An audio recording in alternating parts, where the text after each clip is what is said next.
Assalamualaikum warahmatullahi wabarakatuh. Perkenalkan, nama saya Monica Serli.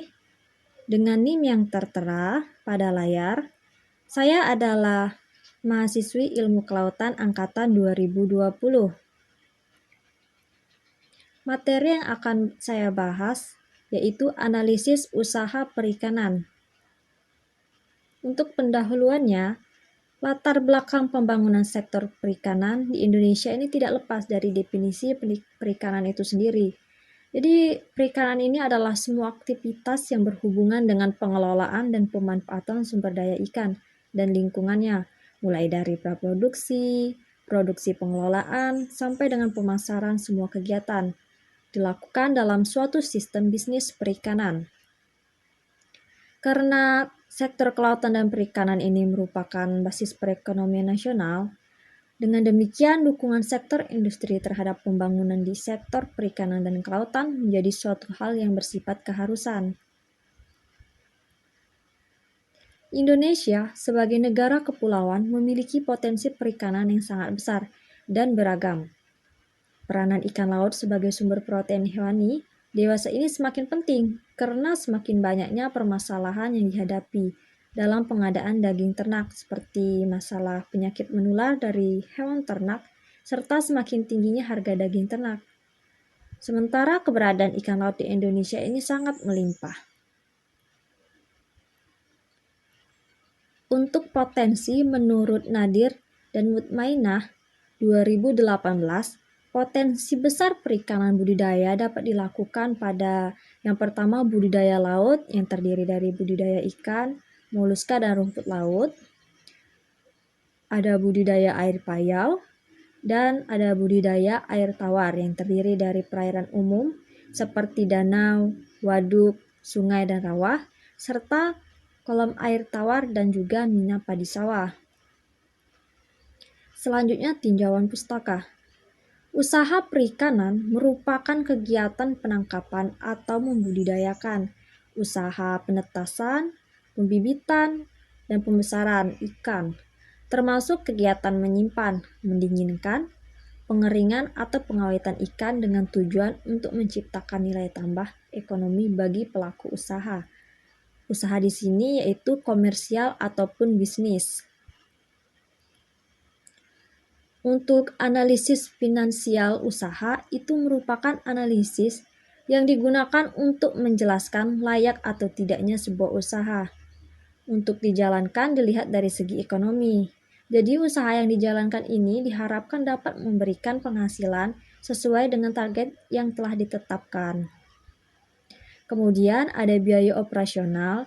Jadi biaya operasional ini merupakan seluruh biaya yang dikeluarkan perusahaan dalam waktu aktivitas operasi perusahaan pada saat 1 tahun periode akuntansi. Kita lanjut ke biaya tetap. Jadi, biaya tetap ini merupakan biaya yang dikeluarkan berdasarkan biaya yang dipengaruhi adanya perubahan jumlah atau aktivitas produksi pada tingkat tertentu dan biaya yang selalu tetap secara menyeluruh terhadap tingkat aktivitas. Jadi biaya ini tidak dapat diubah dalam jangka waktu yang pendek, sehingga biaya yang tetap sama secara total tetapi mengalami perubahan dalam setiap unitnya. Kemudian ada biaya variabel.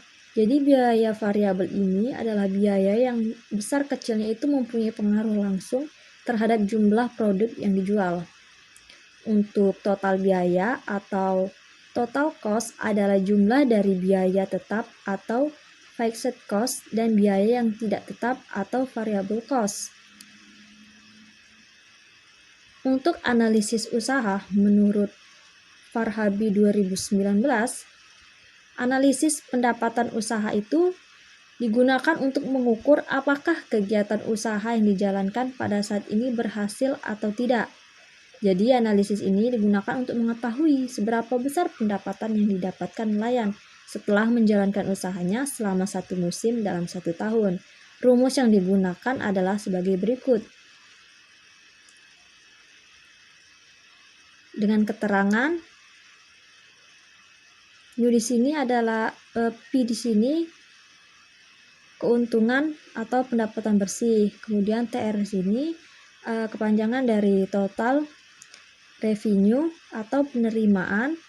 Kemudian ada TC yaitu total cost atau biaya total.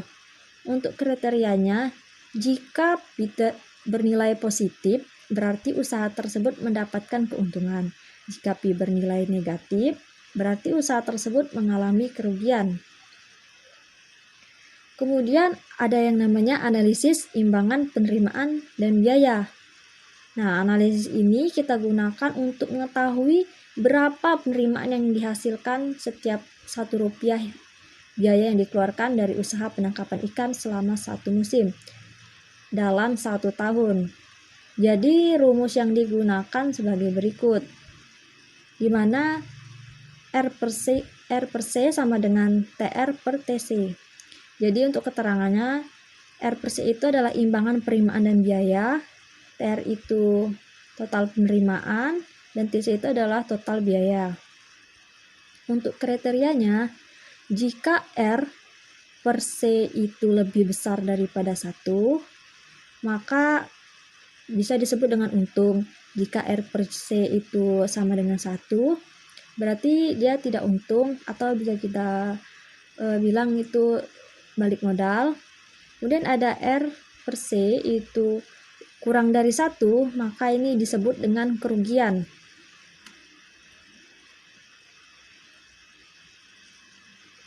Untuk analisis payback period, itu merupakan analisis suatu periode yang diperlukan untuk menutupi kembalinya pengeluaran investasi dengan menggunakan aliran kas.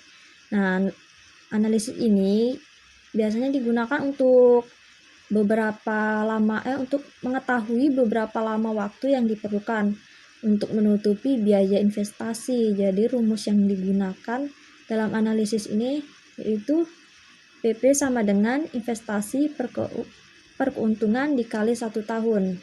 Jadi untuk kriterianya di sini, jika waktu balik modal lebih pendek waktunya dari maksimum waktu balik modal, maka usaha tersebut dapat dikatakan layak untuk dilanjutkan. Jika waktu balik modal lebih panjang waktunya dari maksimum waktu balik modal, maka usaha tersebut dapat dikatakan tidak layak untuk dilanjutkan.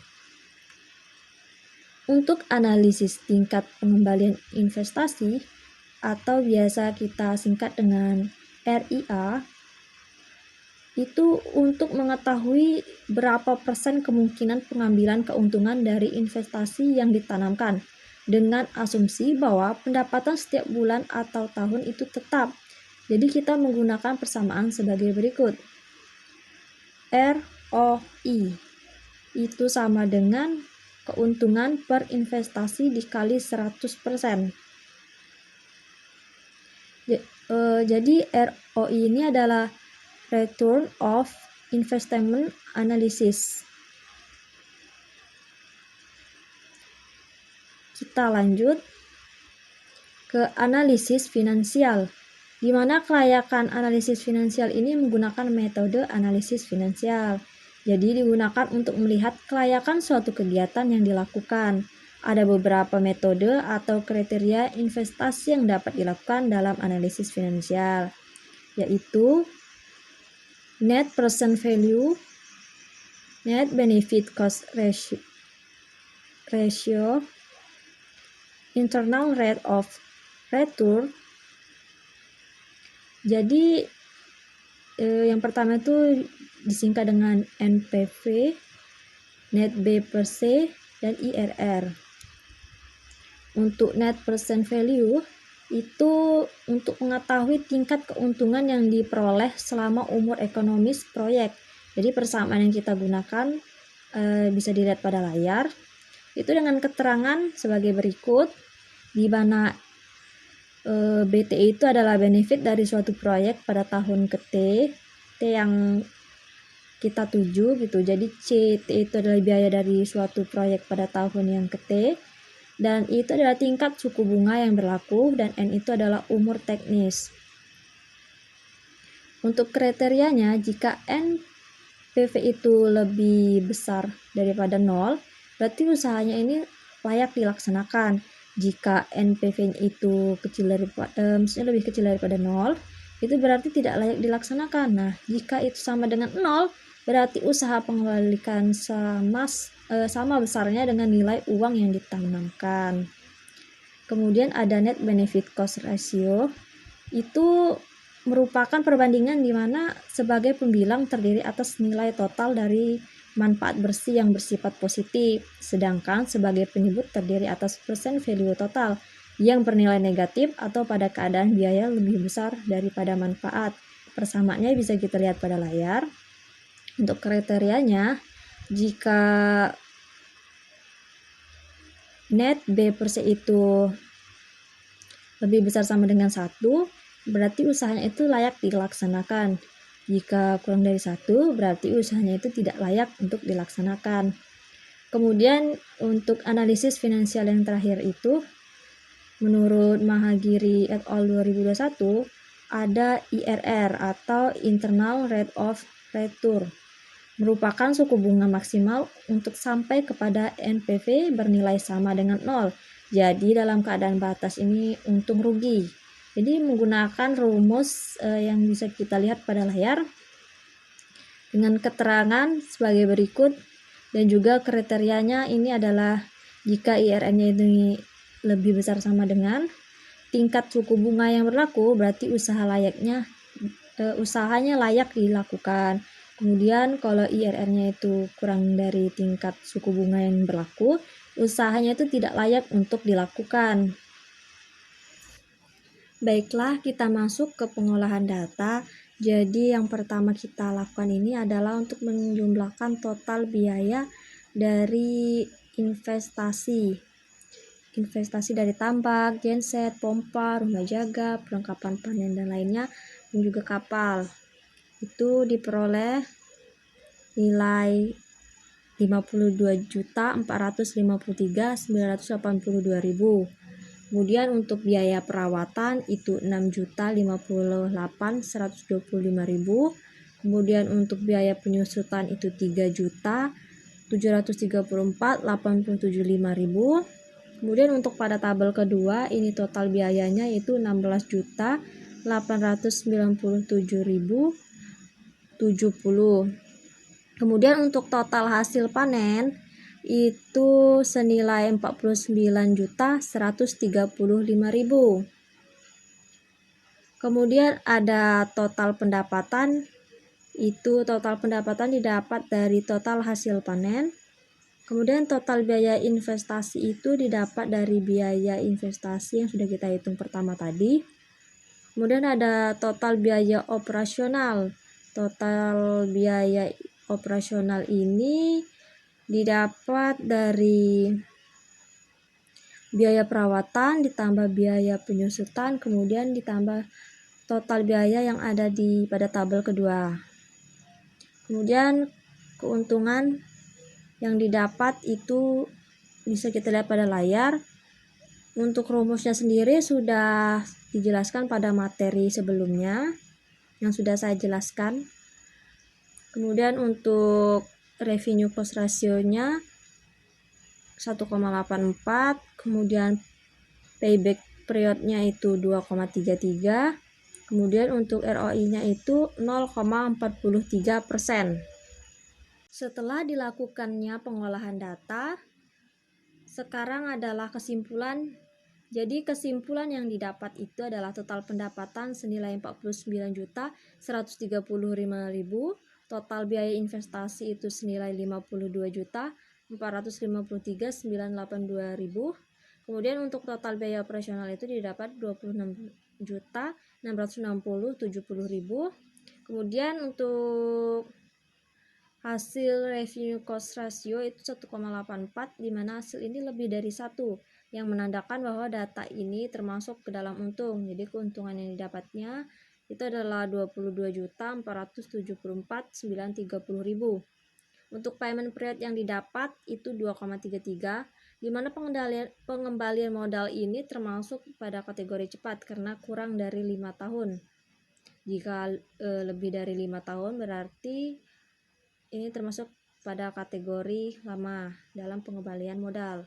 Kemudian untuk kesimpulan yang kelima itu setiap rupiah yang diinvestasikan itu mendapat modal 0,43%. Sekian dari saya. Lebih dan kurang saya mohon maaf. Saya akhiri. Wassalamualaikum warahmatullahi wabarakatuh.